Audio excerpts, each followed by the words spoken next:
for the recording. So this is a session on building data sharing cloud on Drupal 8. Okay, so this is what the presentation looks like for today. I'm going to cover mostly the overview aspect, and the implementation portion will be covered by Dave. So some keywords. So this project is an evolution of a previous project which was called SeedMe, which is a short form for Stream, Encode, and Explore and Disseminate My Experiments. Right? We love acronyms. And so this was built on Drupal 7, and people said that, hey, we want to have this. And it was not meant to be given away. So we started from scratch and started building everything in Drupal 8. So now it's all modularized, self-contained, which means that we can distribute it. So that's kind of the genesis of the project. And I'll be using kind of few things here and there. Consumable data is what I mean is, anything which can be consumed on the web. Essentially that means files are typically less than 2 gigabytes, which can be relatively easily uploaded using standard web browsers without needing special clients, and also relatively easily downloaded, perhaps also viewed, like videos and things like that.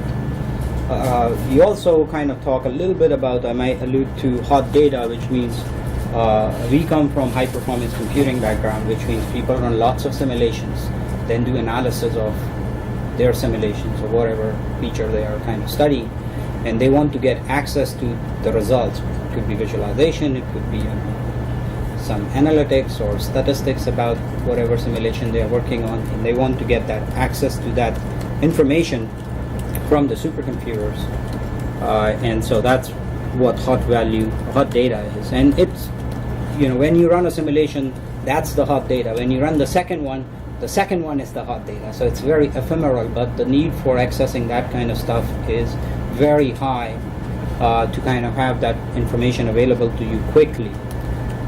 So let me start actually from here. See if I can show you a quick visualization of this is a 1906 earthquake in San Francisco, and so USGS did a simulation of what may have happened, and so this is what the visualization for that looks like. The red color basically shows the intensity of ground shaking. That's where the ground shaking is the most and really kind of dangerous, and then the other colors are kind of cooler colors are where it's less intense. So this is one example of things what people cook when they run simulations. They create visualizations, which is a set of images which gets encoded into a video and then shared to a scientist. Oftentimes this process of creating these post-processed products takes days to several weeks, and most of the researchers work in groups, and only 1 or 2 people may have access to a supercomputing resource, and other people are just waiting to get access to all this content, which is not necessarily the raw data, but actually the derived product or the hot products which they are interested in. And so the process of getting all this information from a supercomputer to the hands of the right people is ad hoc, right? I mean, every group has its own way of doing things. Some people will set up websites, other people will throw it on their whatever LAN, NSF shares or something like that. And it's a very, very kludgy process. And we work in visualization, and we work with scientists around the country. And so oftentimes whatever we produce, we have to give back to the scientists. And we would set up web pages after web pages written in PHP and HTML. It had a lot of contents, a lot of images, thousands of images, hundreds of movies. And it was tedious to go create this kind of thing. So what we needed was to provide scientists a way to quickly get access to consumable products. And when we created these websites by hand, there was no access control. Everything was public. So people are doing cutting-edge research, and we are producing all this content and making it public. And that was kind of, okayish because they could get to it without hassle. But the desirability was that, can we put some access control on it? And, so only people who are supposed to see this can see this. So that's what kind of the motivation for the main project was. However, when we look at any machine which you work remotely, if you're working alone, typically there is no problem. The moment there are more people involved, there starts to be issues, right? What are the issues? Well, how do you transfer content, right? Who transfers the content? Where does it go? if it needs to be shared with others, right? What is a central place, right? What kind of access controls are there? Is there a collaboration environment or something like that? I mean, is files sufficient? Most of the time, the answer is no, because files do have a context which gets lost. The context, people try to put it in file name, but that's not enough. You know, what is the file about? The file itself may have some meaning, but then what is the file about? And then the discussion, and then can all this be automated? I mean, we want everything to work from the web browser. You know, you can upload things by hand, but when you are on a remote resource like a supercomputer, you want kind of a scripted access that, hey, here is my stuff which is computed. Now just go grab that file or the directory and upload it somewhere. You don't want to be doing it from hand. What happens now is people download all that stuff to their desktop, and by hand they put it on cloud drive. So now there's a two-way penalty. First you download from a big machine, bring it to your desktop, and you may or may not have good bandwidth from your desktop again to put back on cloud, as opposed to the HPC resources which are connected with, you know, fat pipes, typically, you know, 20 to 40 gig, even 100 gigs in our case. So while the cloud drives and other things solutions work fine, the problem is the data starts to live somewhere in the cloud. The description is basically known to a person who did the work, so only it's in their head, and the discussion then happens through emails. And people run these simulation or experiments, you know, day after day, week after week. After a few weeks, nobody remembers which attachment contains the right discussion, so your data, discussion, and description kind of get separated into different places. It would be nice if we can kind of, you know, co-locate all these three things so that, you know, the context about the data and discussion is in one spot. And that's where kind of Drupal comes in. So Drupal is already good at managing content, but it's kind of poor at managing files. And so we started looking into that it already provides good collaboration infrastructure, and it's customizable, but then we want to kind of have a nice file system kind of notion on Drupal. And so this is what this project is about. So this is where this is the desired workflow for the use cases which we have in mind, that, you know, you sign in as you would, create projects, upload your data, you know, set up sharing, you know, and, you know, add descriptions, and then of course you are able to view, download, and search. And these things need to work not just through the web browser, they also need to work through the web services or command line, because we want this workflow to work from the supercomputers through the mobile devices. It needs to be pervasive. This is very familiar to you folks. In particular, we'll be talking about the modules which we are building, which is, you know, a set of things. It's a virtual file system which has, you know, many other things going on underneath the hood: search capability, file formatters, you know, visualization, and so forth. And there are some other things which help out with that sort of thing. We have developed a small data formatter, or an API in PHP, which parses some sort of files like TSV, CSV, JSON, and translates them, and also uses, you know, it tries to build some semantics which are necessary for visualization. You'll see how that kind of works out in practice. So this is what it looks like right now. So we have built a good part of the core, which is already functional. There are some pieces which we are still working on. So the access control, sharing, and search is already in place now. So light visualization is already working. The web services is something which we'll be tackling next. We have a kind of a minimalistic UI in place now. We are working on kind of, you know, refining that going forward. So in our case, our use case is basically, you know, provide a capability for researchers to set up a hub. Every research group has a website, right? You know, who the people are, what they're publishing, and so forth. What if we can add the data sharing capability to their website, and in case they're running on Drupal, which a lot of academic websites actually end up doing, not yet on Drupal 8, but there is a large ecosystem of websites which run in academia on Drupal 7. And the idea is that, you know, they can just add these modules, and now they have their own personal data sharing hub available to them, which they can control, you know, access to, or, you know, use it for their internal purpose as they see fit. So anyways, the list is long. I'm not going to go through all of that, but you can see the idea. And I think this is not necessarily the only use case. Most of you may not be from academia here, but you may see, you may have a need for, managing documents or something like that. So it could be a good fit for that sort of thing as well. Here is a little bit of a sort of a trivia slide. It shows, sort of our internal development releases, where things are going. And I think the interesting thing to note there is the module which we are developing is actually already bigger than the Node module which comes with core. As of now, we just have one recommended dependency outside of core, but you don't even need anything outside of core for this module to work. And we are actively making enormous effort to not gain any dependency. So this needs to be standalone. I mean, like real name and token modules are kind of nice to have, but they are not required, right? And similarly, there are some other things which we'll be tacking on, but they are not required. The goal is to make this thing work from stock Drupal as much as we can, and not. So there are some things which kind of it kind of limits us in some ways, like the search in Drupal core is quite weak. So but the search infrastructure requires tremendous amount of setup, Solar, Elasticsearch, whatnot. We don't want to burden someone to kind of use this stuff and having to install too much complicated stuff. So the core idea is to have minimal stuff working, but then we can have add-on modules. If you're able to configure those things, you can, but the core idea is to have a smallest set possible that it can work out of core as much as possible.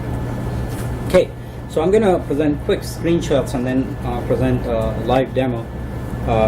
So here is what the sharing looks like. There are 3 tabs. Personal is the content which belongs to you.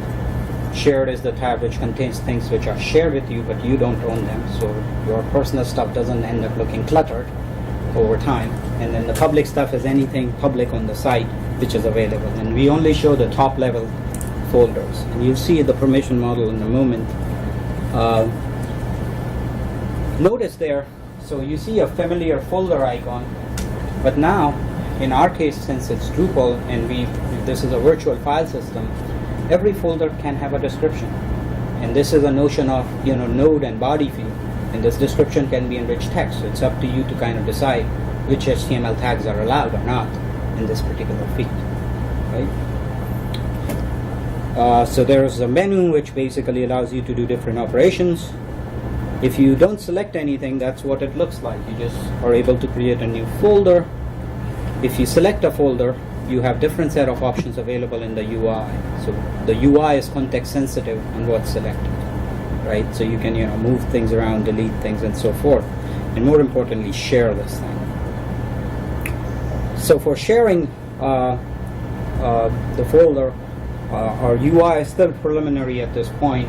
You can make things public or give read access or write access to anybody. Currently, the permission model is once you create the folder at the top level, all the child folders will inherit that permission. And that's done for simplicity right now. It's not a recursive thing, so you cannot poke a hole and put a subfolder as public or something like that. Whatever you set at the top level, all the child folders will inherit those permissions. That's the state right now. We are still thinking if that's going to continue to be the case, or we may want to do something different. Here is what a project looks like. So when you open up a project page or a folder, for this instance, you see a familiar listing of files and folders.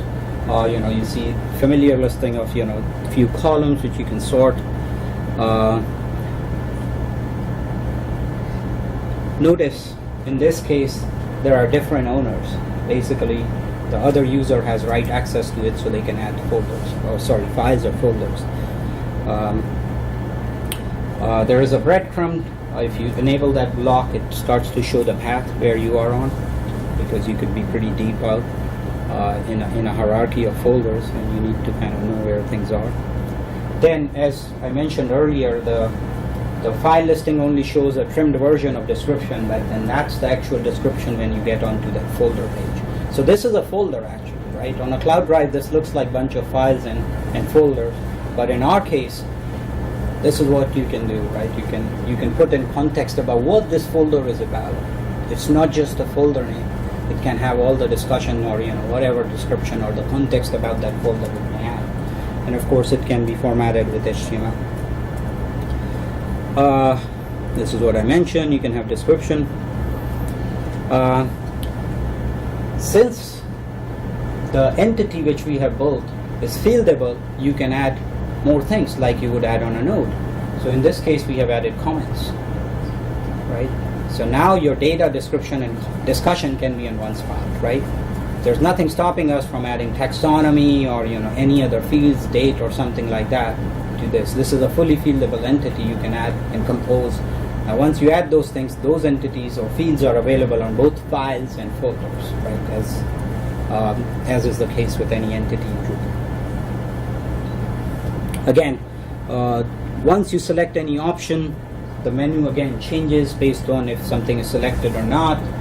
As you would expect on any cloud drive, you should be able to download things, upload things, rename, move things.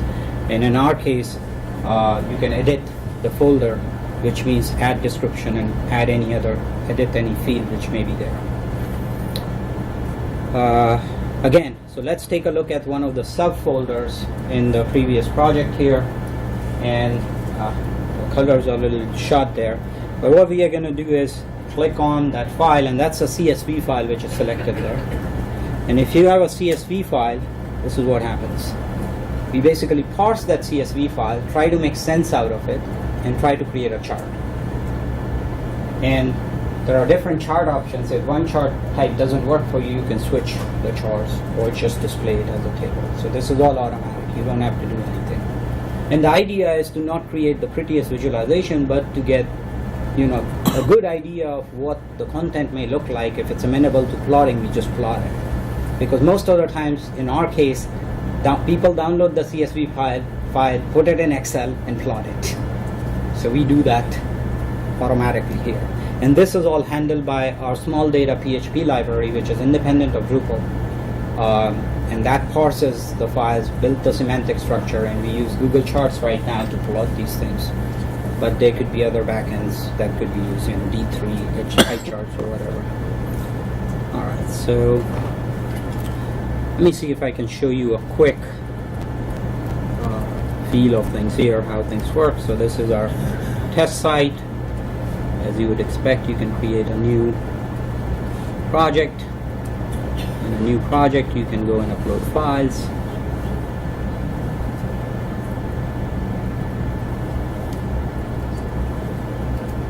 Again, you can upload new folders.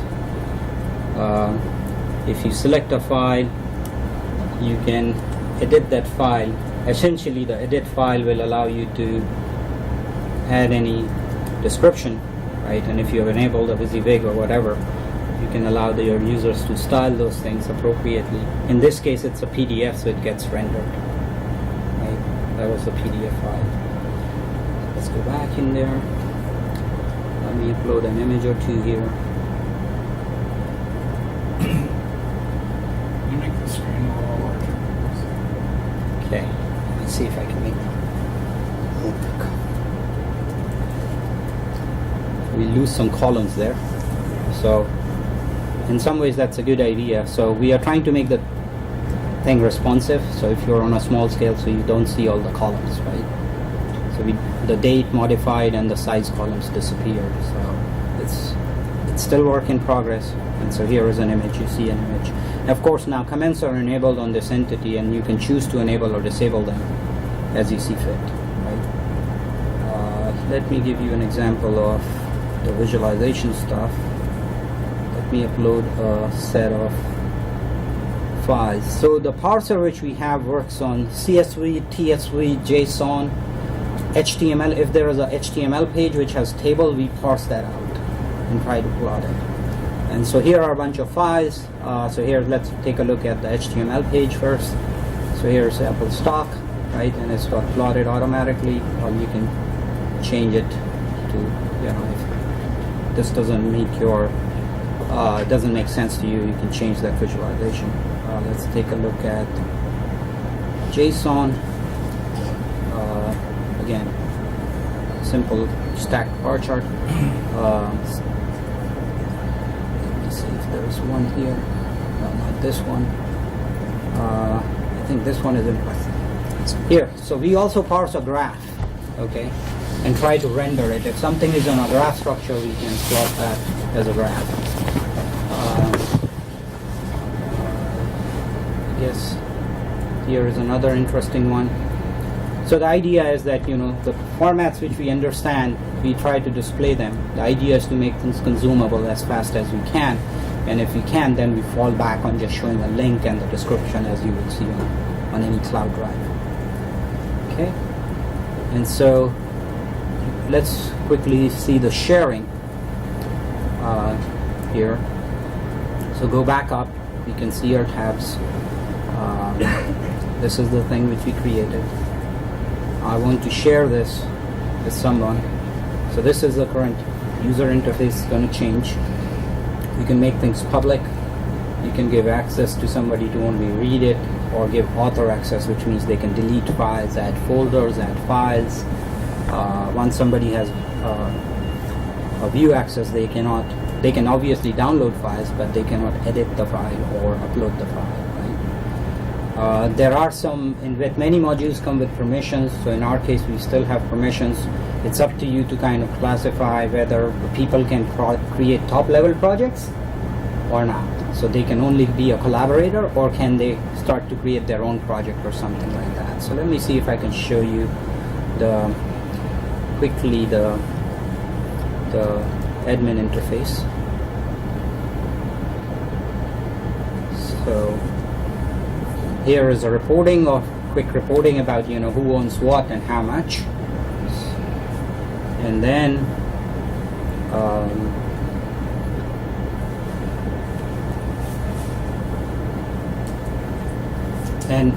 and you would see the familiar, you know, modules, things like, you know, you'll see the familiar field UI stuff, the manage display, manage form, and manage display, where you can alter the display of things.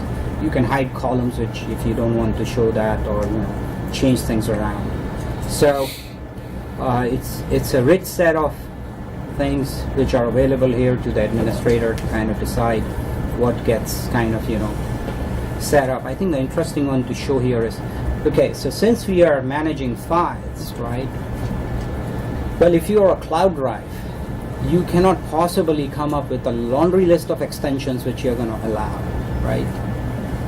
So we want to allow arbitrary file uploads. You can obviously restrict it, but in our case, we don't know ahead of time what our users would upload. And you want to do it safely. So those safeguards are built into the module, and we take care of that part behind the scenes, and Dave will briefly touch on that, how that is managed. And since we have access controls, it's a good idea to put all the files uploaded on a private file system, because if you put it on public, the module will still work. But the problem with public file system is, if somebody knows the direct URL for the file, well, they can get to it. Although we strip out all the names and things like that on the file system, so they are kind of numbered or whatever, so they don't retain the original name. That's only stored in the database. But if you are going to be using access control, a private file system is the way to go. There are a few other things which we are working on. You know, what is the size you should allow people to upload. Of course, this is also limited to the php.ini setting which you may have, and we are trying to find ways whether we can skirt that, you know, make that independent of that. So regardless of what the PHP setting is, we should be able to chunk the files and upload it, even if your server doesn't allow you to do that. So, you know, we want to take care of that part too, but that's going to come later. And some other settings are there. I guess this is a good time to switch over and have Dave come on up here and talk about implementation. Question already. Okay. Yeah, sure. I can wait. No, this is fine. I have two questions. One, is there any kind of revision history? Can you track versions of files? So, short answer is no. Okay. We discussed this, and we found that revisioning was added too much overhead. And so like on Mac I have revisions, I never use it. I still do the old school thing. I create version files. And yeah, we decided not to do versions at this particular time. Okay. Yeah. The second question is, can you assign permissions based on role, or is it strictly individual users? So we wanted an ad hoc permission structure. It's possible that you could do a role-based thing, but the idea here is the role-based model doesn't work for data, because at least in our case, I do an experiment, for visualization. I'm working with scientist A. Now only his group should be able to see it, and the next project I'm working on with scientist B, and only his group should be able to see it. So it's all ad hoc. It's like a cloud drive. The account or the email is associated with that particular folder, and we have basically made it very simple. So everything is very self-contained. It's not a role-based thing. Okay. Yeah. It's an interesting idea. We can pencil Yeah. to see Can I ask how. another quick question? Yes. One quick question. Come on. You had shown that CSV files, for instance, are parsed automatically. Right. And I assume there's some other formats that you have parameters for as well. Is that something that can be turned on? Yes. Yes. Yeah, it's just a file field formatter. So you go into Manage Display and don't use it. In fact, there's separate modules. So if you want the file sharing stuff and you don't want the formatting stuff there, you just don't install that module.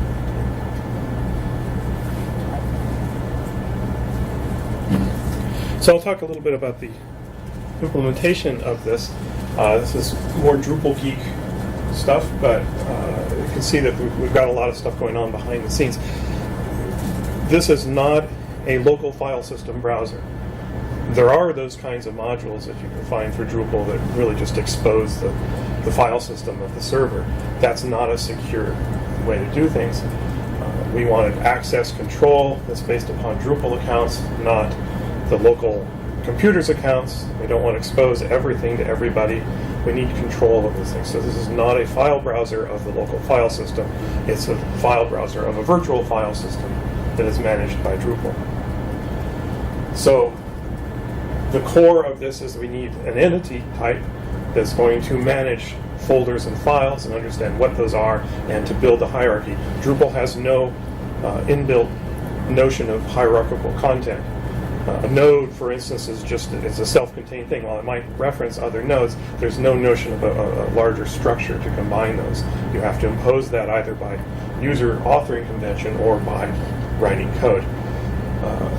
This is an entity type. It's not a node either. It's a subclass from the standard parent classes of node, the content entity.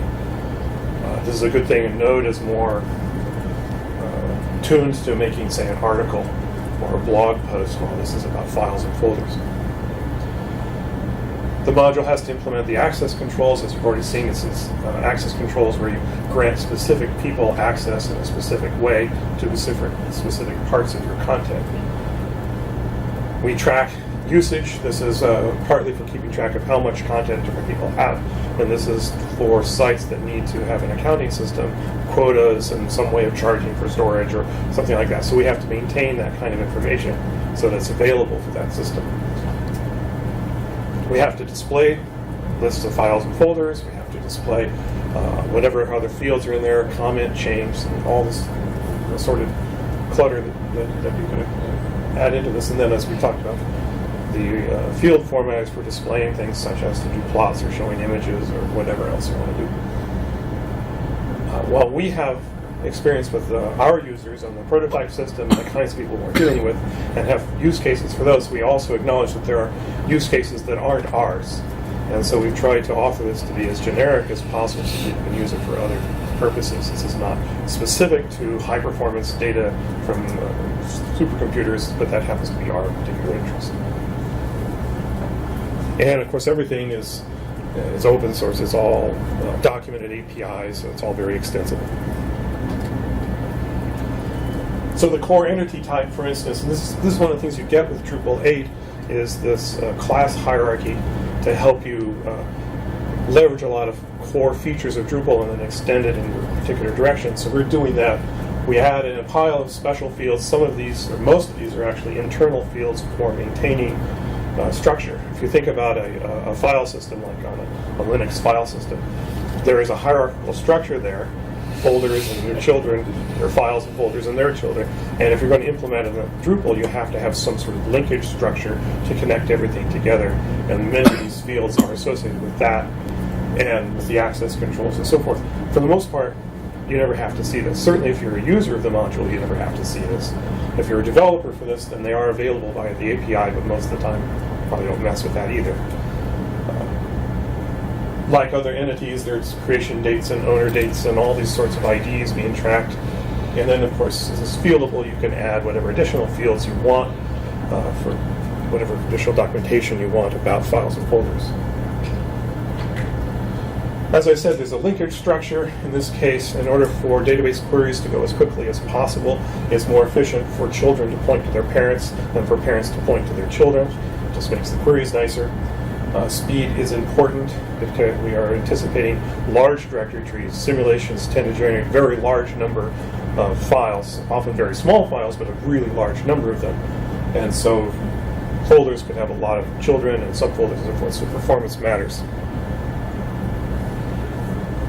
The files themselves are stored on the server file system. They are not stored in the database. So they are really files, but the folder hierarchy is not. Folders do not have directories on the local file system. There's a bunch of reasons for that. One reason is that the character set that you allow in folders may not be the same as the character set of your particular server, its file system, and operating system. You need to keep them detached. Another reason is the length of names might be limited by the local file system. That's different from the limit that Drupal might allow. Drupal allows 255 characters, for instance. You may not be able to do that on the local file system. The depth of directory trees is limited on real file systems, but not limited in Drupal. We can have an arbitrary depth hierarchy. The number of files that you put into a local directory on, say, Linux, while you can have a very large number of files there is a limit, and the more files you put in there, the slower the file system goes. In Drupal, we don't have that same need. We don't do that at all. Furthermore, by separating the directory structure or folder structure in Drupal from the local storage structure, we can do some load balancing, so we can keep the local directories much smaller so that they don't slow down. So there's an intentional detach between what the user sees as the virtual file system and how it's actually stored locally. Security is also an issue. The directory trees we want to be controllable, and particularly we have to worry about file name extensions. Drupal core requires that you specify a limited set of file name extensions. That's what you have to say in the user interface. If you go into the API, there is a way around that.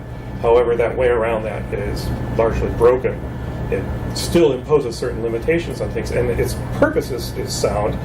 Is recognizing that Apache looks at file names extensions. If you're using Apache, really all the servers do. It looks at file names extensions in order to figure out what to do with it. And obviously, if it's a .php file, it's thinking this is an executable thing to run on the server. And it has a variety of different processing in there depending upon how you've configured your server. What we don't want is those actions to apply to things that you've just dropped into the virtual file system. If you upload a .php file, that does not mean it should now be executed by the server. It's just a .php file in your folder listing. So we actually have to strip off file name extensions before we store them in the local file system so that web servers will not accidentally execute something they should not. So that's part of the security. We need to be completely detached in how we store things versus how we present things. This is true pretty much for any cloud drive. What you see is not how it's actually stored. It has to be stored in a more secure way.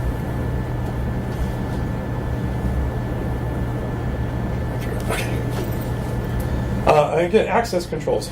It's based upon Drupal accounts, not server accounts. So your server, you might, if you're using a hosting service, you might not even have any accounts on this stuff, or one account for you as a site administrator. That does not mean you want all your users to have accounts on that system. Which means if you're going to implement access controls, you have to do it in the Drupal world, not in the underlying Linux file system world. the access controls work with certainly Drupal roles in the most basic sense, as you can say. These people in this role have the ability to work with the virtual file system. They can create or they can delete. But we need to go one step further and allow users to say, this directory structure, we want that to be visible to our collaborators, but not this other stuff that's private. And so you need a per user, per file, per folder, some notion of access control there, and that's what we've done. Our model currently is to associate access controls with the root of a directory tree.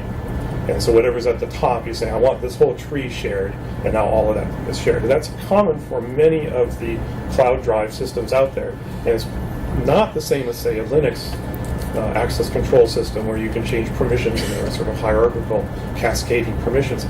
It's because that kind of Linux style, or Windows has a similar style, is really difficult for non-geek people to manage. It's hard to keep track of all the permissions and how they interact.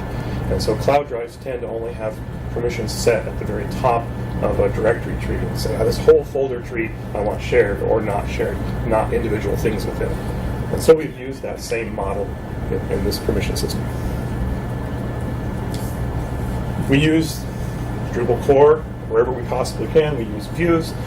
The advantage of views for making lists of things is that it's highly configurable. The disadvantage, of course, is there's a performance problem with views. It's kind of unavoidable. But when you use the views with this, it means all the lists of files and folders and stuff are all managed with views. As a site administrator, you can rearrange columns and add more columns or delete columns or whatever you want. The rest of the user interface, there's a variety of custom things, and we have to target, like Drupal, per Drupal conventions. You're supposed to target multiple scenarios. It doesn't mean everybody does, but Drupal core does. You do not have to have JavaScript enabled on your browser. Drupal core will work just fine without JavaScript. It does fallbacks to standard forms, and there's lots of pages of forms, but it will always work. Same with us. You do not have to have JavaScript. If you do have JavaScript, that doesn't mean you have to allow Ajax. Ajax is often an extra feature. For Drupal core, for instance, views by default do not have Ajax enabled. You have to specifically enable it on views. Same case for us. Ajax or not Ajax is another variant on the user interface. We actually have to implement 3 user interfaces for everything, depending upon what the site administrator has chosen and what the user has chosen by their browser's abilities. And then support the usual Drupal plugin hierarchy. Lots of things you can plug in. You can plug in field formatters of arbitrary type. That's what our plotting, drawing tools are. A separate module and field formatters to enable that. We support Drupal core search, which does again plugins. That means that as you make your directory trees and files and folders and subfolders and descriptions and names and stuff, all of that will show up if you search for it too. It shows up in search results. It's all indexed. In the background, there are queue workers for keeping track and managing things, keeping track of storage structures and stuff. And then there's plugins for building commands that show up in menus and operating things, and we provide a core set of those plugins, but it's fully extensible to add additional features. The small data stuff, that's the parsing and the drawing stuff, that's just another module, again, throw into this. So development thoughts on this is that we're using Drupal 8, its class structure and a lot of the redesign of some of the internals makes sense for the kind of things we're doing. In that sense, it's a very nice package, but it's also sort of a first draft at that. There's lots of problems with Drupal 8, lots of places where that class hierarchy design begins to break down, and unfortunately it breaks down in the very areas that we often need to deal with. Views is not very well structured in that way. File management is not very well structured in that way. Comments are kind of weird. So all of these things have got a very nice start on the design, but it's probably another version or two in Drupal before some of those other things get really cleaned up. It's just a fact of life. You have to deal with it. Lots of stuff in Drupal, as you know, for managing views and managed display and customizing things for a site. This obviously theming as well, but that also adds tremendous complexity from a developer standpoint, as you have to be able to do the right thing in response to whatever the choice of the users are making, or site administrators are making in that configuration. File handling in Drupal is a notoriously bad set of features. Unfortunately, it's just as bad in Drupal 8 as it was in 7.6.5.4. It's a known problem. It's not an easy problem to fix. You can sort of give them a break. Yes, it hasn't quite got right, but it's a pain. Very poor documentation. Unfortunately, while from a user's or a site administrator's point of view, things are beginning to get well documented. From a developer's standpoint, it's dismally bad. And pretty much you just read the code. There's really no other way to do it. And as you know, the long bug fixing process, there are bugs that have been posted and patched, but not the patch accepted for years on end. And because the code migrates from one Drupal version to the next, there are Drupal 7 bugs in, say, the file management stuff that are in Drupal 8 still. It just doesn't get fixed. So these are just the facts of life with Drupal. And I think that's it. Yeah, so that's it. That's what we have to say is that this is a set of modules we will be releasing. We're looking for early patient triers of it. We're interested in other use cases, features that we didn't think needed to be there that we realized need to be there. Comments like your permissions notion with role-based stuff. So we're interested in that. Sure, yes. So at UCSF we actually have a lot of departments or labs that want to have like their own intranet. So I think this would actually work for them in that regard because it's kind of fixes the permission issues with Drupal. Right. That's exactly the model we're aiming at. We expect that's the reason they're modular to be dropped into whoever's website, and labs around the campus always have their own project websites and they need to drop it in there. We can't control the site, so we control our module and let the users do everything else. I think this is especially true in the life sciences discipline, where, like I was saying, we posted the earthquake stuff on the web. There's no way I could post anything from the life sciences stuff public. It doesn't matter what it is, whether it's PHI, you can forget about that, but if it's even like, some cell line something, people are very, very careful about not putting life science data on a public thing. So you need a secure way. And they generate a lot of data, and their stuff has a lot of context. What microscope was used to scan this file? Well, you cannot possibly put in that information on that file name. There's a lot of context about it. We use scanner number 2 in the lab upstairs, right? And there's a lot of this tribal information which is really necessary for labs to function. And unfortunately, all the file systems we have don't really have that sort of capability. The best you can do right now with any file system is tags. While they are okay, but they are not sufficient to kind of, every file has a context. Where did I take this picture? Was it sunny? What was I doing there? The geotag is not enough for context. What was I eating that day? Whatever makes sense. There is always some context about every file, and that's kind of the missing piece, which is not there in any file system. And a system like Drupal allows us to kind of embed that directly. And of course, it would be lovely if there were metadata standards and everybody was rigorous about that. But the fact is that no. There are things like Dublin Core that are this sort of very basic provenance stuff, and certain domains have tried to create metadata standards, but they're highly contentious, and even when you have a great metadata standard, they tend not to be used. And so we can't assume that the stuff has metadata or impose that metadata standard. We have to say, well, it's open, put in whatever you want. Sure. As you were mentioning it as a drop-in, so you're thinking about this being a smaller deployed, more department-based, not huge school or corporate-wide one installation. And then it's getting to my real question, which is, are there any thoughts towards how the thing balloons in size and some sort of pruning method for it, or is this going to be just drop everything in and let it go forever? So we have thought about these things. We don't have some of the implementation pieces yet because the priority is some other things first. Yeah. Ultimately, you do need to have a way of, say, expiring data. Long ago, like the Supercomputer Center has maintained vast data archives for people to dump things, and it's well known that they are write once, read never. So the vast majority of produced data never gets looked at. The word. Right. So we have to anticipate that that's also the case here. They might use HPC scripting that's run their jobs, and they just blindly push everything into the shared file system. They click a couple times and realize, oh, that simulation run sucked. So that's all junk. And then they don't get around to deleting it. So the notion is that there has to be a way of expiring data, expiring accounts as well, and getting rid of all the data, or migrating the data from place to place. And so there is an infrastructure there to do that, but not the sort of the rest of the pieces.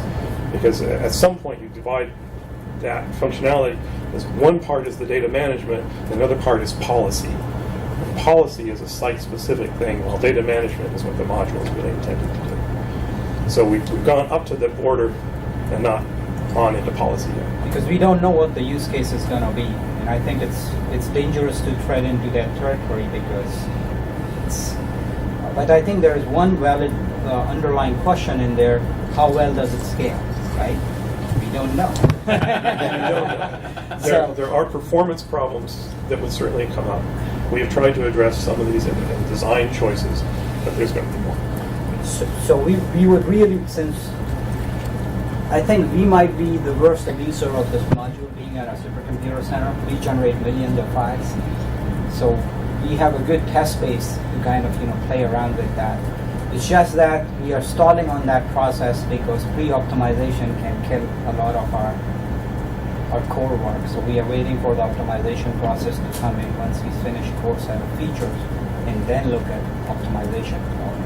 There are challenges because what does Drupal core offer in kind of to boost the performance of authenticated users? Yes, there is a lot of stuff for anonymous users, varnish and so forth. What can you do for authenticated users? To some extent, we are also limited by what core has to offer. You cannot just willy-nilly say, oh, I'm going to use memcache, and now you have a huge dependency for someone to run. That doesn't mean somebody cannot write an extension and add that. But I mean, there are some things where you have to kind of, you have to play within the playground, which is Drupal core, which is what we are restricting ourselves for the test pass. And then we will go and revisit. You have been out.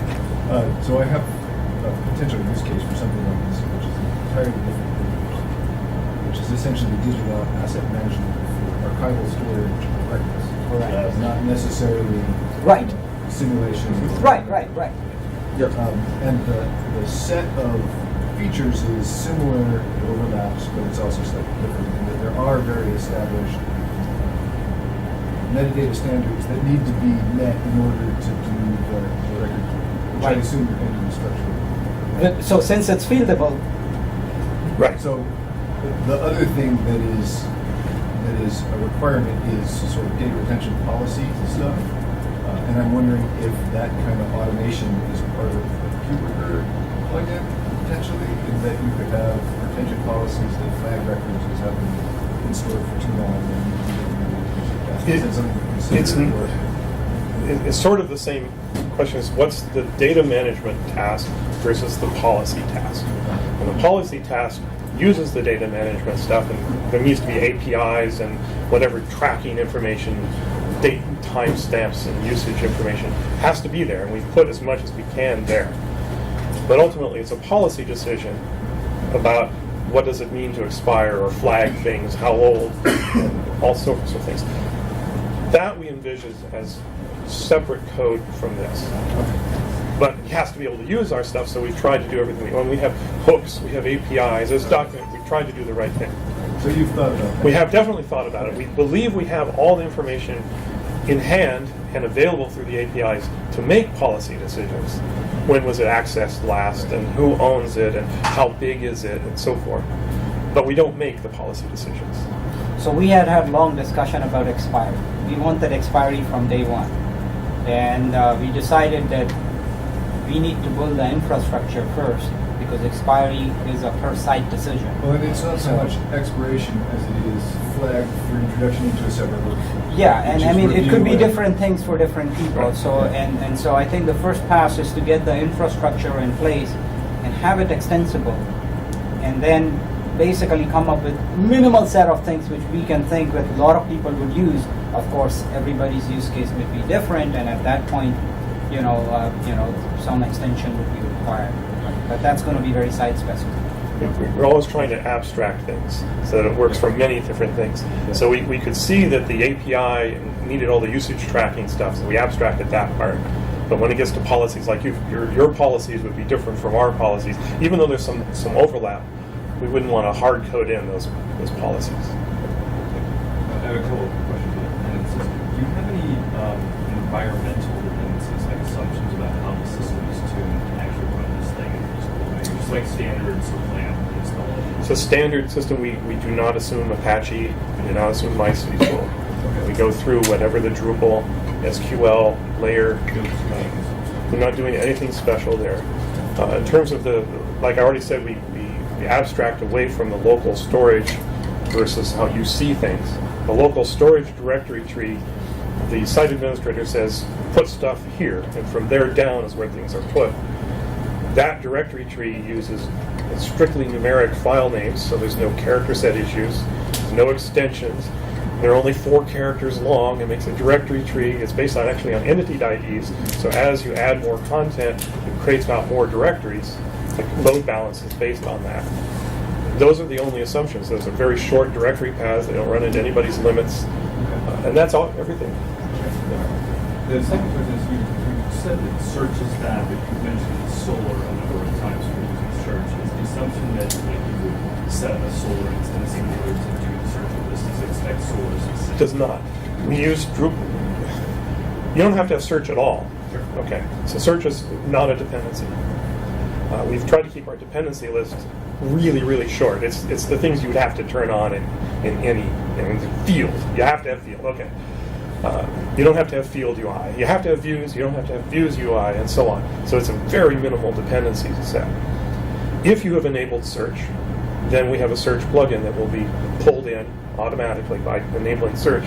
And now you can search for files and folders using the minimal core Drupal search. We have not yet addressed the other larger search mechanisms. We will produce plugins for those. And the same idea, if you install those and enable them, our plugins will pull in as well. Is there a possibility you get this maybe integrated somehow into this way as well? Yes. So we want to, yes. And we have a couple of interns starting a couple of weeks to kind of, play around with it. I don't know whether they'd be able to produce anything meaningful because Drupal 8 is very, very complicated for people who don't understand Drupal. But I do want a visibility editor where I can browse the file, which imposes my hierarchy, not the system hierarchy. So it's on our to-do list, and we want that. So I think there are tricky bits there. One bit is, okay, in the CK editor, how do we make our icon different than the one which comes with Drupal? So there are some things that somebody who's not careful enough to use our image widget or our browser can expose that and allow things to be put on a public file system. So there are a bunch of other things to kind of address there. And how those things get integrated with CK editor, I think it should not be very difficult to do that. But I think we have that in mind that since we have the description, we want the ability to kind of reference things in a WYSIWYG way. So that's a fair thing, and we want to do that. Not there yet. What's holding you up on doing the release? Fear, I suppose. We have an appallingly long wish list that we are attacking, and we have a handful more things that we think are pretty essential, and that in the process of implementing them, they could affect other parts of the design. And you don't want to do that to somebody where a new release changes too many things. So we need to implement a couple more things that then make sure we have a solid interior design. And then we can freeze that. And at that point, we may have an early release. The other major thing which we want to kind of really ensure, in this case, we are actually managing data. We don't want to lose people's data. So we want to take some time and test this thing out, that we are not going to lose somebody's data. So